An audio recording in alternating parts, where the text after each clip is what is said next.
Here we are right in the middle of session, right in the, deep in the soup.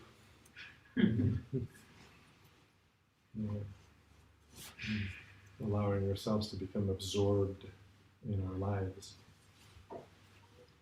really our lives, an intimate, full, rich life, not the mind map life that we mistake and take to be our life, but our real life. Some of us have been here since Thursday night, and we're really stepping deeper into stillness, into silence, into that intimate richness. Some of you came this morning and been here, tapping into the retreat, and I'm sure you have some contact with the space that's been created if you just came, and engaging it and participating and now contributing to the group space that we're creating here. So on we go. I'm very grateful to all of you for practicing today, this session, and this Ango. 90 days. I think our Ango is actually 93 days, and this is the second to last day, so we're above the traditional Ango stretch of 90 days. We're on day 92, technically, from our beginning in mid-September.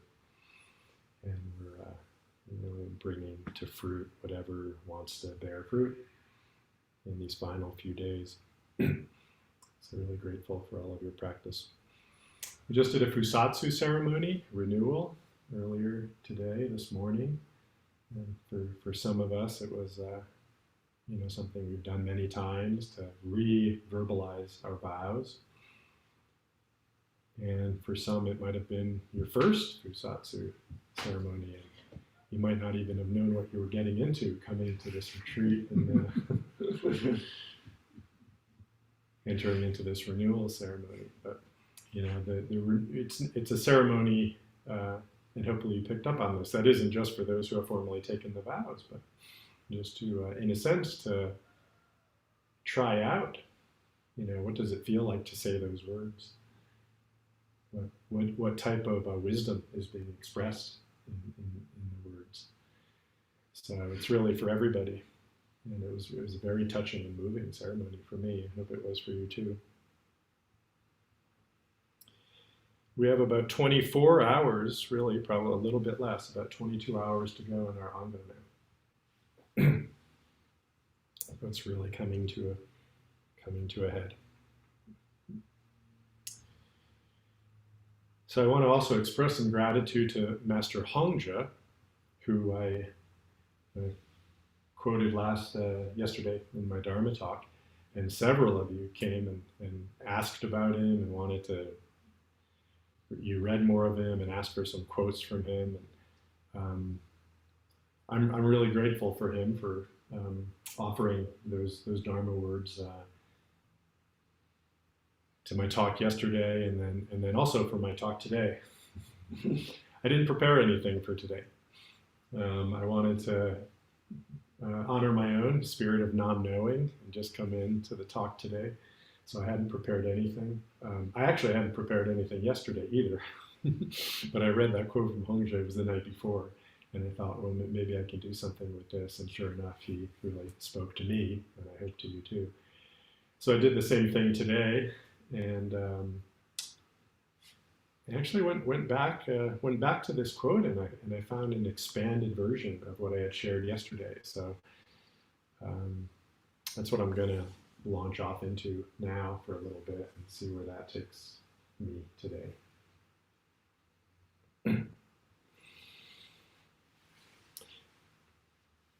So the lines yesterday, I'm going to repeat them. You must purify and heal all tendencies you have fabricated into apparent habits. Don't dwell in the distorting ripples of memory and imagination, but always return to the still point of the present.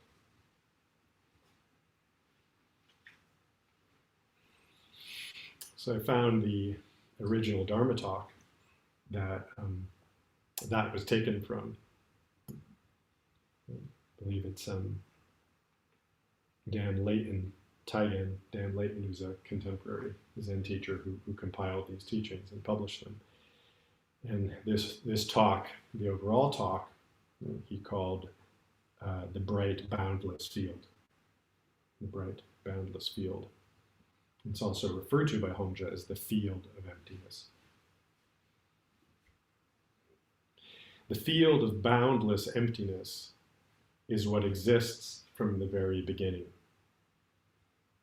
You must purify, cure, grind down, or brush away all the tendencies you have fabricated into apparent habits.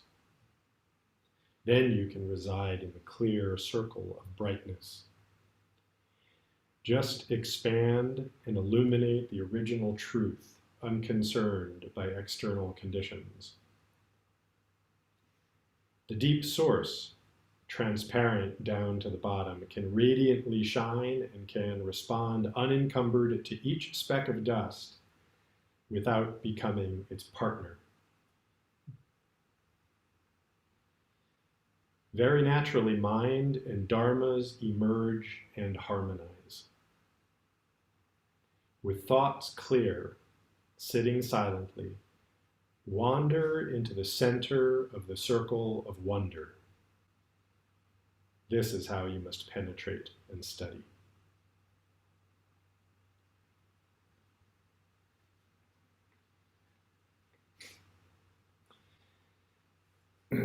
This is my last Dharma talk for Ango. So this is my last word on this theme. But it's not really my last word in the sense of any kind of summation or conclusion. It's really just my next word. And next time, my next word will be my last word.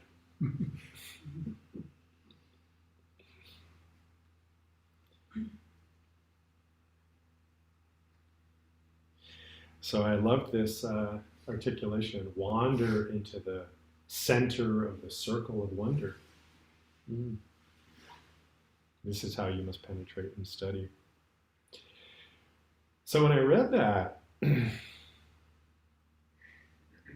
I was reminded of my first talk of Ango, my first word on this subject, where I talked about the mind of non-knowing. And I don't know if you remember, but I talked about a sense of bewilderment and wonderment that goes along with that. So I'm gonna reconnect with that in a second. But the way he puts it, I just want to really hear this. Wander into the center of the circle of wonder. This is how you must penetrate and study. Okay, the second part, this part right after, is really important because the way I hear this is that first comes the vow to penetrate and study, at least the intention. First comes the intention to penetrate and study. Then comes the how do I do this? Wander into the circle of wonder. That's the way to fulfill that vow. That's the way to honor that intention.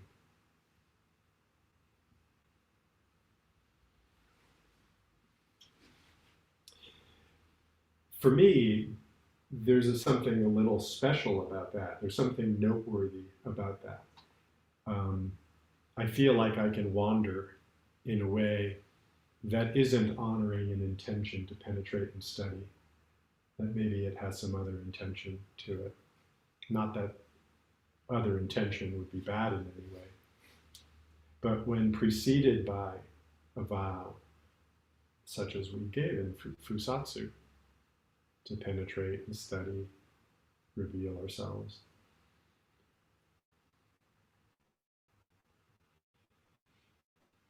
Then the wandering takes on a very powerful quality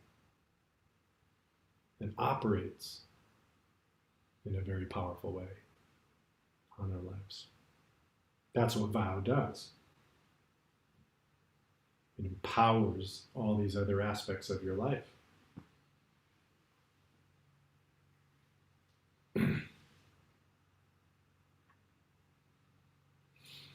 So we make a vow and we want to fulfill that vow. We want to continue to fulfill that vow. So when we make a deep vow like that, and then we're told by this Dharma teacher that wandering into the field of wonder is actually a way to fulfill that vow. What a beautiful Dharma. Wow, what an amazing Dharma. A different quality than maybe you're used to. Penetrate and study. Fulfill this vow. You know, there can be heaviness to that. There can be burdensomeness to it. Kind of especially in this culture that we grew up in. Highly productive, highly moralistic, highly individualistic, putting everything upon us. What a beautiful Dharma. You can fulfill this vow by wandering into the circle, into the center of the circle of wonder. So maybe your vow is explicit, like some of us who've formally taken the Buddhist vows, and maybe it's implicit, or maybe it's nascent, something in there that's resonant, but in any case,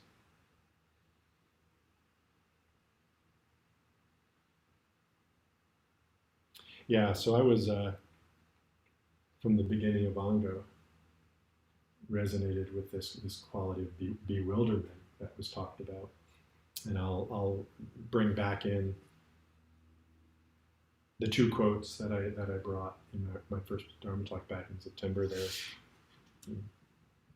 So one is from this early, in fact, precedes formal Zen. So I think it's 5th century CE in China, Chinese poet Xie Lingyun. Dwelling in the Mountains is the poem. And the lines are, when you go deep, following a winding river to its source, you are soon bewildered, wandering a place beyond knowing. Bewilderment and non-knowing. And then from Trungpa Rinpoche, the nature of prajna starts with bewilderment. The nature of prajna starts with bewilderment. It is as if we were entering a school to study a certain discipline. Here's study again. With great, wise, learned people. The first self-conscious awareness we would have is a sense of our own ignorance, of how we feel extraordinarily stupid, clumsy, and dumb. At the same time, we begin to get wind of the knowledge. Otherwise, we would have no reference point to experience ourselves being dumb.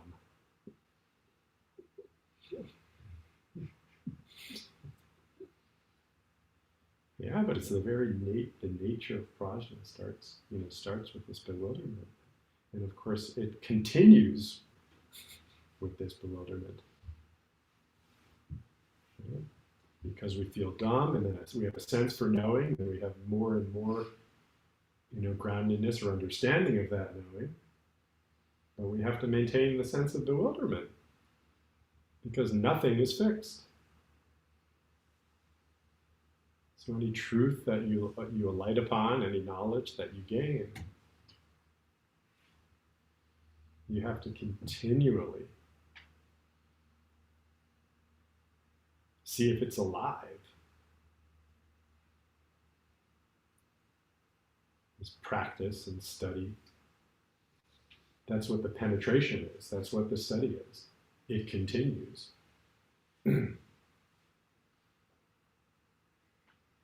Right? You have to see if it remains alive or if it hasn't calcified, if it was ever true to begin with.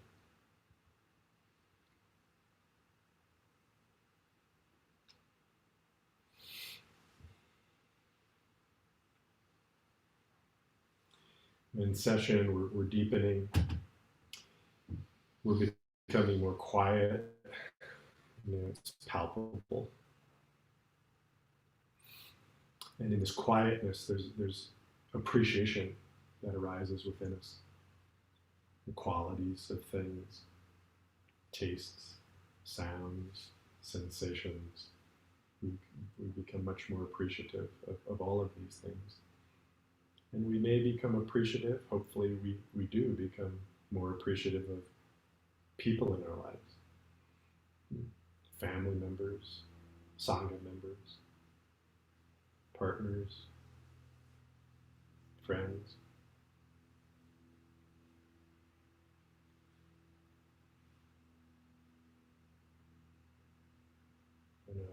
Other people and other places.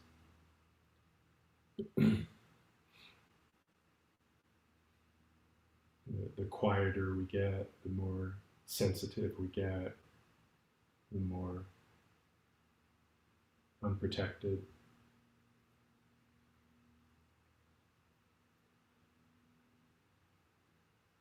The more appreciative we get, and the more wondrous everything appears. Everything is.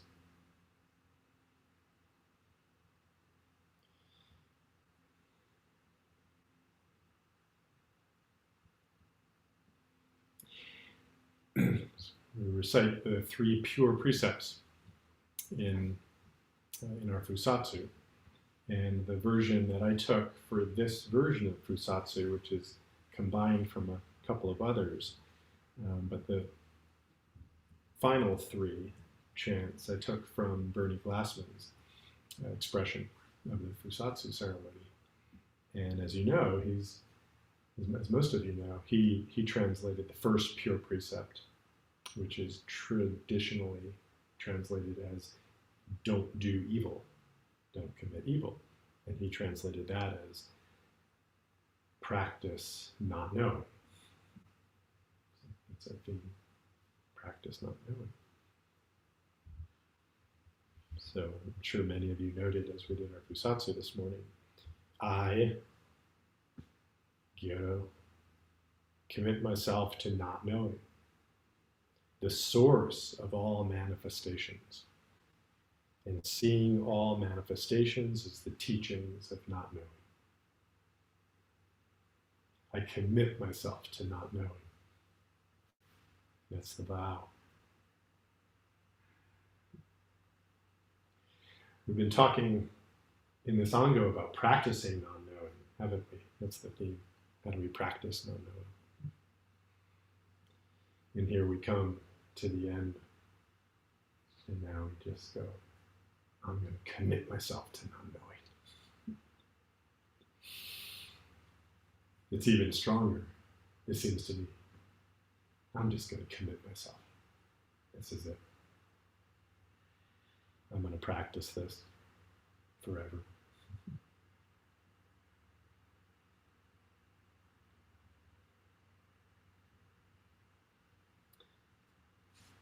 He really brings it here. Commit myself to not knowing the source of all manifestations. And I commit myself to seeing all manifestations as the teachings of not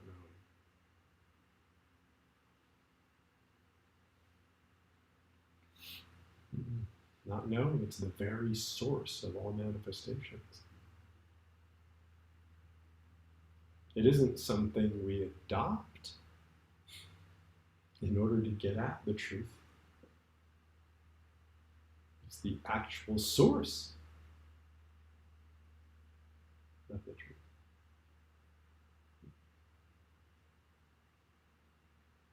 Everything you know is sourced in not knowing. Everything you see comes from not knowing. Everything you hear, every form you discern comes from not knowing.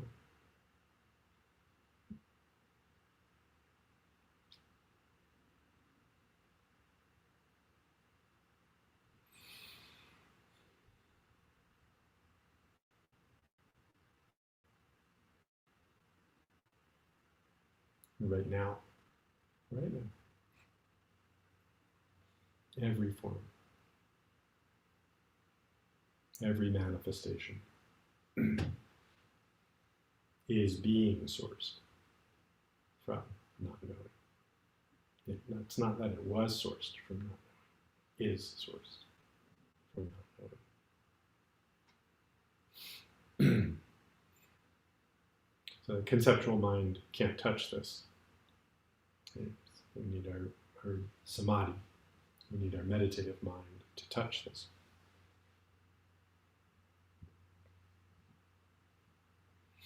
And we can touch it, and we do touch it. And when we do touch this deep source, so now we're back to Hongzhi. And when you see that it is transparent down to the bottom, then you can radiantly shine. And you can respond unencumbered to each speck of dust without becoming its partner.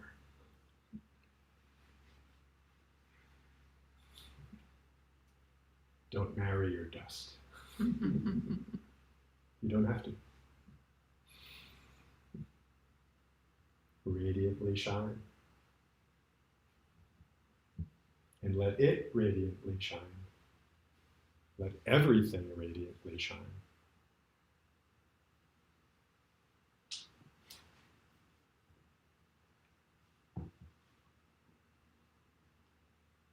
From that vow, I vow to commit myself to not knowing.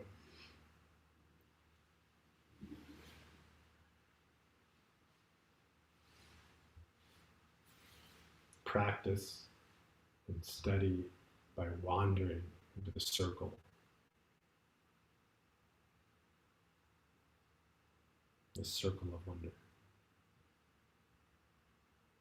Now and now.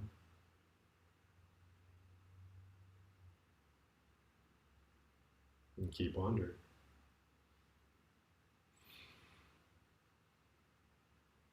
Wander for the next period, wander for the rest of the day, wander tomorrow, wander for the rest of the month, wander for next year, and wander for the rest of your life. Keep wandering in the field of wonder.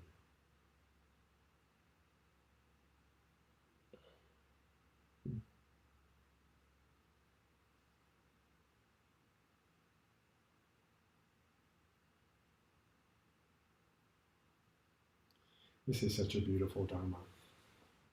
Just